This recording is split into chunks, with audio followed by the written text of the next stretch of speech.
Aussi le moment de découverte en famille. On peut par exemple emmener les enfants dans des parcs qui représentent le monde en tout petit, en miniature. Il y en a de plus en plus des parcs de ce genre.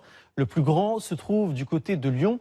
Alors comment cet univers a-t-il pu prendre vie? Avec une précision du détail assez frappante, Gaël Charnet et Eric Nappi nous transforment en Lilliputiens.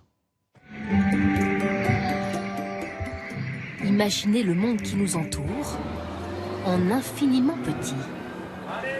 Avec ses villes, ses marchés, ses lacs, ses montagnes.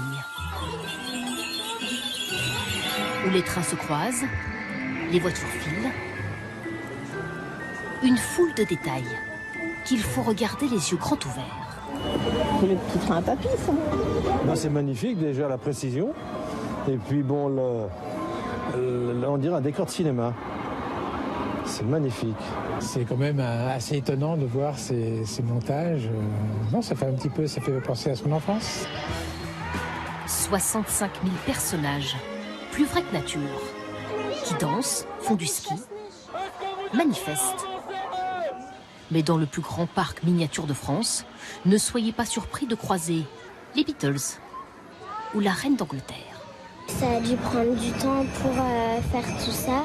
Je trouve que c'est très bien fait. C'est tellement petit, on se demande comment ils arrivent de faire des petites choses pareilles. Comment font-ils justement? Nous avons suivi ces maquettistes pendant plusieurs mois. Et leur travail ressemble d'abord, disons-le, à du tourisme. On va reproduire vraiment cette vue en miniature. Voilà. C'est vrai que c'est beau. Je vois des monuments depuis que je suis tout petit. Et le fait de les reproduire, c'est quand même une fierté. C'est leur nouveau défi, faire tenir la ville de Lyon tout entière dans une maquette, à commencer par la basilique de Fourvière et sa crypte.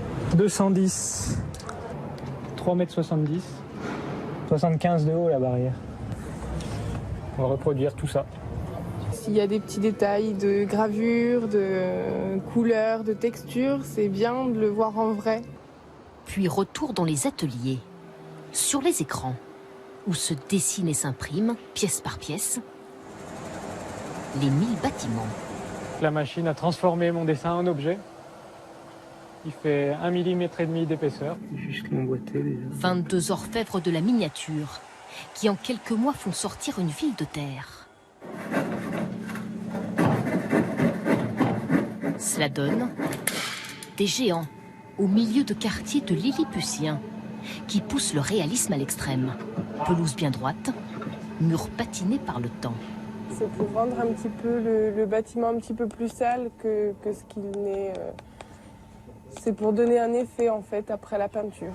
Maman, viens voir, il y a l'opéra là-bas. Et aux visiteurs ensuite d'y reconnaître leur rue, leur place, leur basilique, qui même 87 000 fois plus petite, aura tout de même mis 4 mois à être érigée. C'est formidable de voir Lyon avec des yeux d'enfant et en géant, de découvrir un petit peu la ville. Un savoir-faire qui n'en finit pas d'émerveiller.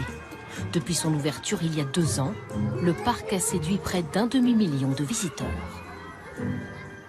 Allez, on revient dans le monde à taille réelle. Vous restez avec nous parce que dans quelques instants, ce sera la météo d'Evelyne Delia.